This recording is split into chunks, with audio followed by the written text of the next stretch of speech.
Nesse momento, eu estou praticamente no centro de Curitiba, na Avenida 7 de Setembro, na DHPP, Divisão de Homicídios, Proteção à Pessoa.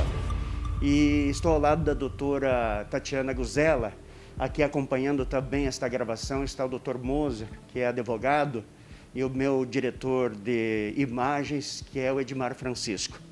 A satisfação é muito grande conversar com uma pessoa que tem a marca de um ótimo trabalho na segurança pública do estado do Paraná. Eu conheci a doutora Tatiana como delegada da mulher do município de São José dos Pinhais, região metropolitana de Curitiba. Doutora, é um prazer muito grande conversar com a senhora e trazer aqui ao telespectador a importância de um servidor público com tanta responsabilidade como é o seu caso. Doutora, natural de Santa Catarina, como foi essa trajetória, como está sendo essa trajetória, depois de ser uma advogada de respeito e de muito trabalho, chegar a ser delegada? Primeiramente, cumprimento a todos, Cândido, Mozart, meu querido diretor, e todos aqui os telespectadores. É uma honra, primeiramente, receber você aqui na DHPP, uma pessoa que eu respeito tanto, que é um jornalista de primeira linha, um jornalista sério. Ser delegada de polícia ou ser policial, sem dúvida nenhuma, exige uma vocação, exige algo a mais, não é? Eu que já exerci outras profissões, já fui diretora financeira de uma empresa na iniciativa privada, já fui empresária, já fui advogada, te garanto uma coisa, ser policial exige de você muitas vezes um raciocínio e uma empatia para que você consiga concluir muitas vezes as investigações, em especial algumas delas. Aqui em Curitiba, né, que eu estou aqui na DHPP há quase 3 anos, sem dúvida nenhuma, nós trabalhamos com uma determinada classe de crimes, né, em regra homicídios, que exigem um coeficiente emocional bastante controlável, porque se você também não tem um desenvolvimento cognitivo, espiritual bom, você também não consegue repassar para aqueles familiares das vítimas algo bom, né? A segurança mínima para a investigação. Até para que eles possam falar o que se sabe, eles só vão falar se sentirem confiança na equipe de investigação. Então, sem dúvida nenhuma, nós temos aí diversos perfis criminais. O perfil criminal do homicida também tem seus detalhes, né? Também tem suas nuances.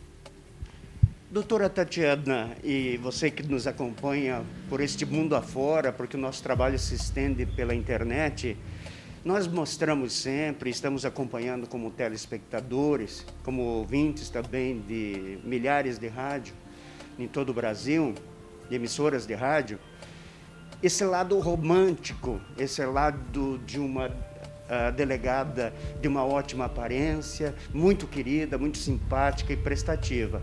Mas o trabalho aqui é muito puxado, são 24 horas de muita investigação e todo dia os casos se renovam. Como é esse ritmo, doutora?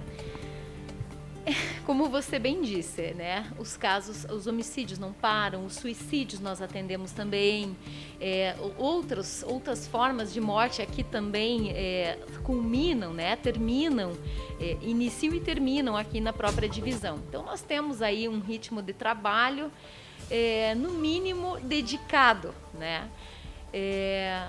Mas mesmo assim, para a pessoa que gosta desse tipo de investigação, né? É muito prazeroso, porque quando você descobre a autoria, quando você consegue buscar a tua parcela de justiça, porque embora nós não sejamos judiciários, nós buscamos a justiça, né? Você não busca punição, você busca uma investigação de uma verdade, você não busca um autor, um determinado autor, você busca o autor daquele crime. Né? Então, sem dúvida nenhuma, há um prazer quando você termina e há uma ânsia enquanto você não termina. Então, infelizmente, a DHPP não tem 100% de elucidação. Em que pese, nós tivemos agora, no primeiro semestre de 2021, beiramos os 100%, mas sempre tem aquele ou outro no ano que você ainda não conseguiu resolver. Veja, é uma estatística bastante elogiada, inclusive aqui pelos próprios colegas, né? Na capital ou mesmo no interior. Você dizer que você consegue alcançar com o que você resolve esse ano, mais dos homicídios anteriores, uma ilustração próxima de 100%, né? Então, a DHPP hoje tem, graças a uma equipe muito dedicada, apoio aí de outros órgãos também que fazem parte de toda a investigação, assim como, por exemplo, Polícia Científica. A gente conseguir assim uma estatística dessa é algo diferenciado, mas é muito frustrante quando você não alcança, porque em todos os homicídios são trabalhado muito, é esgotado diversas possibilidades investigativas. E quando você não alcança aquela autoria, há uma frustração, ao menos de minha parte, e acredito que tenha vários colegas que compartilhem isso também. Então há uma frustração também. Na época que eu trabalhava na Delegacia da Mulher, nós cuidávamos também dos crimes de estupros e outros crimes sexuais também. É a mesma frustração do crime sexual, em especial quando se trata de crianças. Porque você sabe que se você não conseguir impedir aquele ciclo de violência daquele autor, né, do estupro, ele vai ter novas vítimas.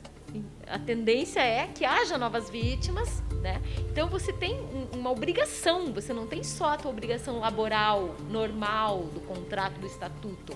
Você tem algo muito maior, você tem algo que te perturba. Enquanto você não resolver, você sabe que daquele autor de crime, provavelmente vai continuar na criminalidade. Então tem certa classe de crime que te perturba e isso é um motivador para que você continue. Aqui na DHPP, quantos delegados trabalham, doutora, no revezamento? A divisão, ela possui vários setores. Então, ela tem o setor de vulneráveis, que tem o Dr. Marques. Nós temos a DPP, né, que é a divisão de proteção à pessoa, que vai cuidar, por exemplo, dos suicídios, a doutora Yara. Nós vamos ter o DECRISA, né, com a excepcional doutora Aline. E nós vamos ter, especificamente na homicídios, trabalhando com homicídios, 5 delegados. 4 para os casos atuais, então esse ano passado, ano retrasado, 2018 para cá, 4 delegados. Eu, o Dr. Tito, o Dr. Tiago e o Dr. Vitor. E ainda temos o Dr. Marcos Fontes, que cuida da Delegacia de Crimes Complexos, também de homicídios, mas os crimes complexos, a gente costuma esclarecer que são crimes mais antigos, homicídios mais antigos, que é muito difícil a elucidação devido ao tempo, porque a investigação, as pessoas, a prova se esvai. O tempo é algo fundamental para a prova na investigação de homicídio. Então, existe uma delegacia aqui dentro da divisão especializada em delitos e crimes complexos, homicídios complexos, que são aqueles que passaram 2, 3 anos para trás, né? 2, 3 anos ou mais. Então, nós temos um delegado para isso, que é o Dr. Marcos Fontes. Pessoas desaparecidas também faz parte da DHPP?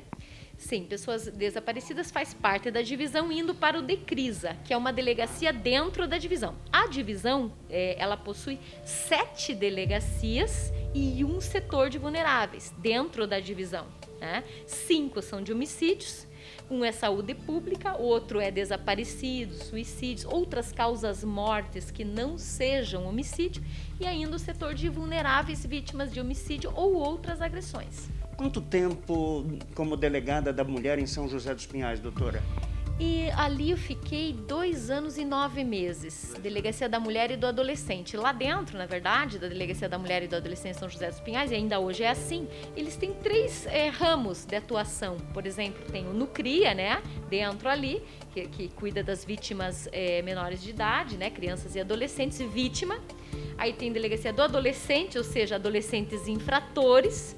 E também a Delegacia da Mulher. Lá tem essas 3 unidades estão inseridas em uma só. Quase 3 anos como delegada da mulher em São José dos Pinhais, um dos principais municípios da região metropolitana e do estado do Paraná. Entre tantos resultados positivos, a doutora foi homenageada. Claro, vocês sabem, assembleias legislativas, Câmara Federal, no Congresso Nacional, a Câmara Municipal de cada município tem a homenagem cidadão honorário. E a doutora Tatiana é cidadã honorária de São José dos Pinhais, né, doutora? Sim, é uma cidade que eu amo, que me acolheu muito bem. Eu estava trabalhando no interior, né? E em 2016 eu vim para a região metropolitana. Eu fiquei alguns anos também ali em União da Vitória, né? A região de União da Vitória. E hoje eu sou cidadã honorária de São José dos Pinhais, com muita honra eu carrego esse título. E eu recebi a informação de colegas da imprensa e da própria Câmara Municipal de Curitiba que em breve a doutora Tatiana Guzella estará recebendo esta homenagem também em Curitiba, doutora? Você está muito bem informado. Essa é uma informação que eu recém também, né, fiquei sabendo disso e parece que sim, houve realmente esse convite para se eu gostaria desse título, né? E deve estar indo agora para aprovação legislativa. Merecido, todas as homenagens para a doutora. E eu quero adiantar aqui, doutora, não somente pelo nosso bom entrosamento profissional,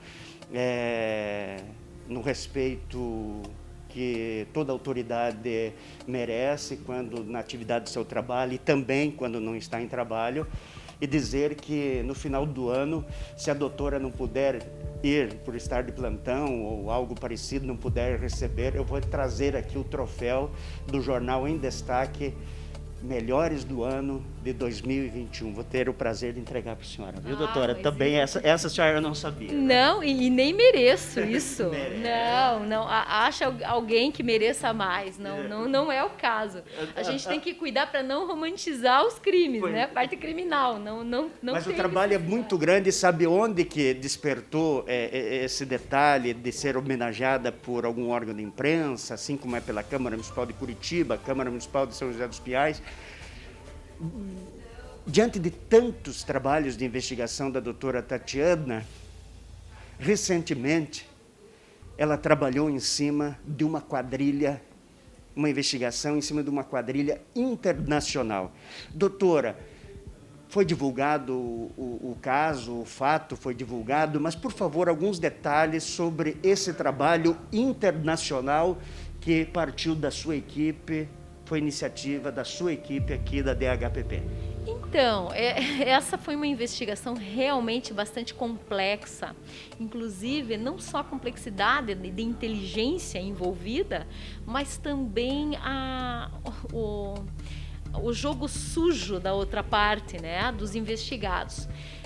E tudo iniciou com um homicídio de um policial civil, Samir Iskandar, isso há 2 anos atrás, mais ou menos, final do ano 2019.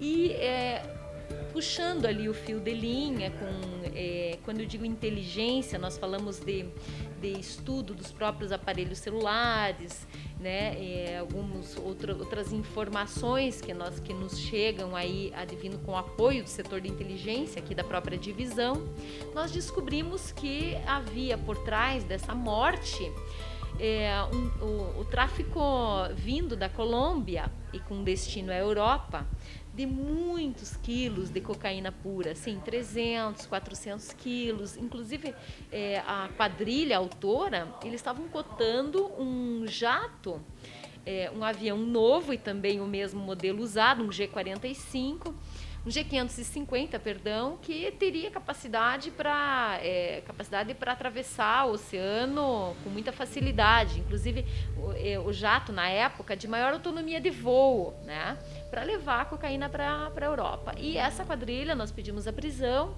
e foi muito difícil. Alguns integrantes foram presos ainda no Brasil e o chefe da quadrilha na parte aqui do sul do Brasil, porque tem outros chefes fora, né, que a gente teve até acesso, mas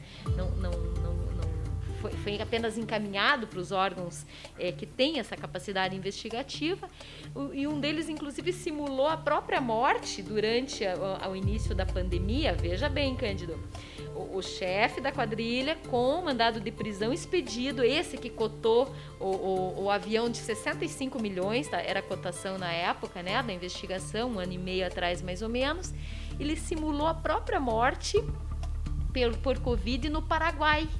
Então, ele mesmo fez homenagem a ele da morte dele, né? Publicou no jornal as homenagens, né? De que ele teria morrido, uma pessoa tão boa, né? E publicou no jornal, né? No Paraguai. Com isso, o que ele fez? Ele comprou, né? Um documento falso no nome de outra pessoa do norte do país, documentos brasileiros falsos, e se mudou para o Uruguai. Só que nós tivemos algumas informações privilegiadas e acionamos a polícia do Uruguai, onde ele tinha casa. E a polícia do Uruguai prendeu essa pessoa com esse documento falso. E ele negando ser aquela pessoa que ele era, né, verdadeiramente, que tinha simulado que estaria morto lá no Paraguai. E ele, aí o policial, em contato direto com a polícia lá do Uruguai, eles tiraram fotos dele e inclusive fotos das tatuagens que ele tinha. E estava lá a tatuagem a mesma dos nossos bancos de dados, inclusive com o nome da ex-mulher. Então, assim, foi um trabalho incrível, né? A nível aí, com integração com a polícia lá do Uruguai. E a quadrilha na cadeia? Estão todos presos. Né? Faz tempo, e ele, inclusive, estamos no processo de extradição dele, né? O Brasil está no processo. O caso da morte do policial, que no início a senhora citou, foi aqui na região metropolitana, se não me engano, em Pinhais, né? Não, foi em Curitiba. No Bairro Alto, em Curitiba. Bairro Alto, em Curitiba. Sim. Ele estava chegando com uma caminhonete. Estava chegando num galpão, né? Um barracão que ele pertencia. E quando ele foi metralhado, foram muitos disparos, né? Pela quadrilha especializada. Eu passaria aqui muitos dias, muitas noites, falando com a doutora Tatiana sobre os casos resolvidos através da sua equipe na DHPP. Mas eu gostaria de citar mais um que chamou a atenção do Brasil todo. Foi com relação a um advogado e um amigo do advogado, ambos assassinados dentro de uma loja de conveniência num posto de combustível no centro de Curitiba. Rapidamente, todas as pessoas foram para a cadeia através da investigação específica da doutora Tatiana. Como é que ficou esse caso, doutora? Esse caso nós concluímos no prazo de 10 dias, né? Foram 3 pessoas presas. Acredito até que as 3 ainda se encontrem presas. Um deles, acredito que em prisão domiciliar, né? Na verdade, esse caso envolveu venda de pedras preciosas num valor bastante expressivo, né? Aqui na cidade de Curitiba. Tem 1 ano e pouco, foi em junho, dia de Corpus Christi. Eu não estava de plantão nesse dia, mas como era a minha área, eu disse, bom, vamos lá trabalhar, era um feriado, né? Então, foi também uma investigação muito rápida. Nós ficamos vários dias, inclusive, sem dormir. A equipe passou aquela madrugada, prendemos na madrugada 2 pessoas. E foi o desenrolar aí, o caminho da investigação apontou, inclusive, um mercado clandestino de pedras preciosas brasileiras, né? Inclusive com o próprio caminho na Europa. Também foi uma investigação que abraçou muito mais, né, do que apenas o delito de homicídio. Qual a investigação que exigiu mais do seu trabalho, doutora, e que teria permanecido alguns dias sem dormir? Olha, tem algumas que você faz porque há caminhos. Quando você vê caminhos, você não pode perder tempo. Mas tem algumas mais emocionadas. Então, se você me pedir qual é aquela que eu me cansei mais, vai ser uma. Mas aquela que mais me emocionou foi há uns anos atrás, quando eu prendi com muito custo 7 dias de procura de um pai que havia estuprado uma filha de 7 anos. Essa filha era a filha mais velha do pai. A mãe, mesmo pai das 4 crianças. A menina era a mais velha e os outros 3 eram mais jovens, então tinha de 1 aninho, de 3 aninhos, de 5 aninhos, e a menina de 7 que havia sido estuprada e estava já hospitalizada no Pequeno Príncipe. Identificamos o autor, que era o pai, que daí então desapareceu, pedimos a prisão, saiu a prisão em 24 horas, eu já estava com a prisão. E ele estava no interior de Morretes, na área rural de Morretes. Então, os investigadores ficaram se revezando. Ele estava embranhado na mata, vivendo de frutas e outras coisas, era mateiro. E eles ficaram aqueles 7 dias até cansar o investigado e ele ser preso. E ele confessou o crime e ele confessou que havia estuprado os 4 filhos. Nem sempre, né, com o estupro tradicional, que nós chamamos, né, que seria nos órgãos genitais, mas muitas vezes por felação, ou seja, sexo oral. Então, concluímos aquela investigação, foi uma investigação muito emocionante, né, porque você vê, então, nós indiciamos ele, prendemos ele encontra-se preso até hoje, já tem anos isso, prendemos a esposa dele por estupro por omissão, porque ela tinha o dever de ter visto por tantos anos esses estupros e não viu. Ou seja, ela foi conivente, por isso, porque ela tinha dever de garante, que nós chamamos no meio jurídico, né? Ou seja, o dever de proteger e garantir a saúde física e psicológica daquelas crianças. E esses pais perderam a guarda dos 4 filhos. O tempo passou e no ano passado eu vejo uma notícia de um casal do interior do Paraná que havia adotado 4 irmãos, que a justiça teria determinado a retirada da família. Quando eu recebo uma notícia de que esses 4 irmãos teriam sido adotados por um casal evangélico, né, e estariam numa família que iria dar todo amor, todo carinho, embora com um pouquinho de dificuldade econômica, né? Estava sendo feita uma campanha, né, para arrecadação. Então esse trabalho foi muito emocionante, não só a minha, a equipe, o MP, o próprio judiciário, né? E esse foi o desfecho, né? Os 4 irmãos recebendo, sendo acolhidos por uma família adotiva. Gratificante, né? Nossa, demais. Foi assim para mim um ícone. A doutora Tatiana é casada com o doutor Tito Barrichello, que também é um dos delegados aqui da DHPP em Curitiba. Doutora, a senhora é cristã? Sim, sou cristã. Acredita na vida após morte física? Eu acredito. Acredito nisso. Acredito muito nisso. Acho que a razão da nossa existência aqui não é só aqui. Acho que nós temos algo muito maior nos esperando e acredito que nós temos uma obrigação mínima. Cada ser humano que vem para o planeta tenha uma obrigação mínima de deixar sua contribuição para um mundo melhor, para os nossos filhos, para os nossos netos, para alguém, para a humanidade. E eu acredito muito, não só na vida após a morte, como em várias outras leis espirituais aí que regem, né? O cristianismo, ou mesmo o espiritismo tem coisas muito interessantes, né? A doutrina espírita também tem algo que me atrai muito. Allan Kardec, Chico Xavier. Sim, Divaldo Pereira Franco, vivo, né? Sim, isso, exatamente. Uma pessoa viva de 90 e poucos anos, né? Eu quero, nesse momento, mais uma vez agradecer ao Dr. Moser, que está aí atrás das câmeras, agradecer o Edmar Francisco por esta oportunidade de poder conversar um pouquinho sobre o trabalho, especificamente aqui da doutora Tatiana Guzella, no centro de Curitiba, na DHPP.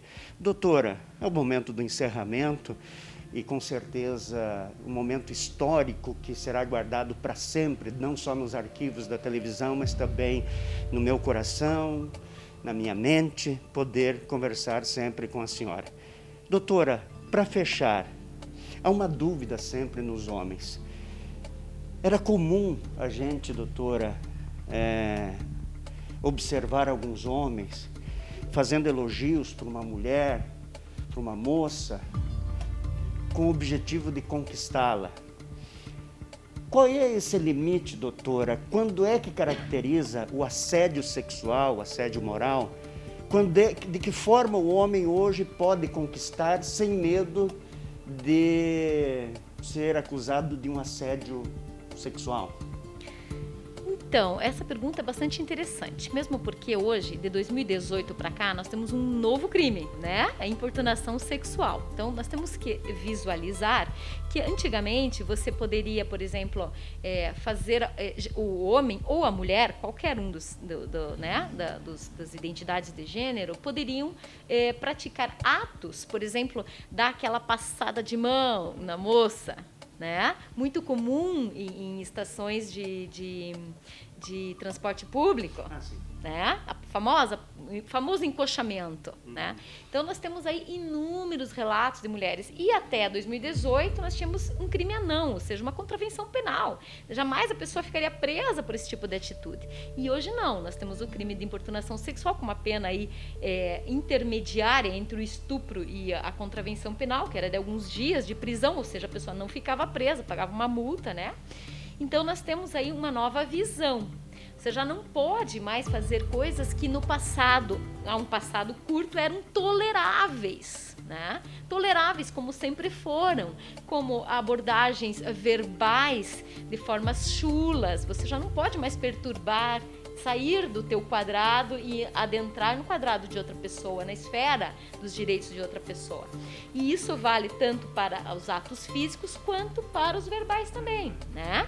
E nós temos também o crime de stalking do 147A, né, do Código Penal, que é um crime novo, né, promulgado esse ano, que também fala da perseguição. Aí não precisa nem ter parte física, apenas a psicológica, a perseguição psicológica já configura o crime. Nós temos o próprio crime de assédio sexual, né, do 216A do Código Penal, né? Inclusive eu tenho um artigo sobre isso lá atrás, quando ele foi publicado lá em 2000 e alguma coisa, né?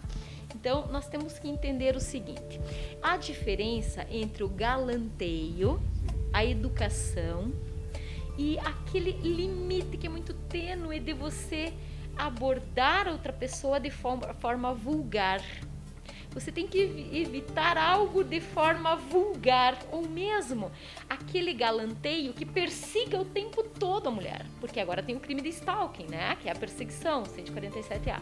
Então existe um limite que cada grupo social vai ter que achar.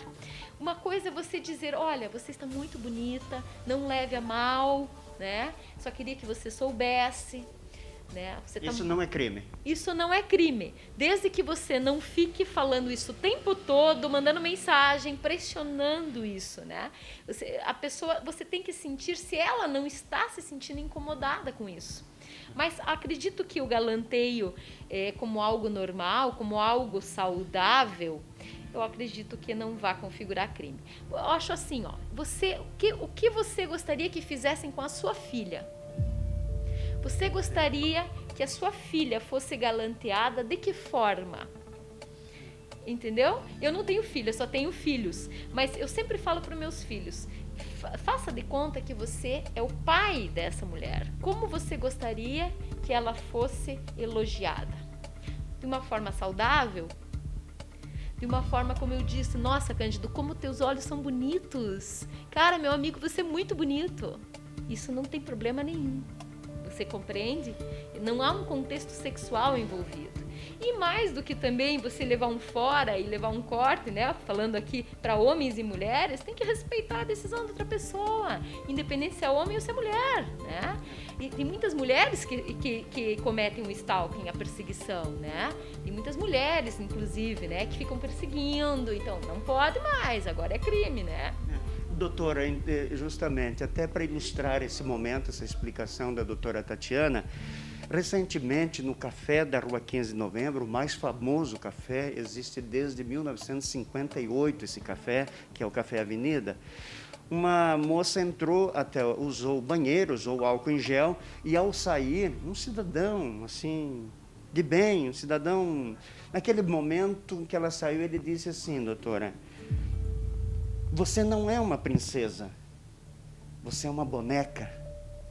Ela respondeu: doutora, aguarde aí, eu sou casada e vou chamar a guarda municipal e o senhor será preso.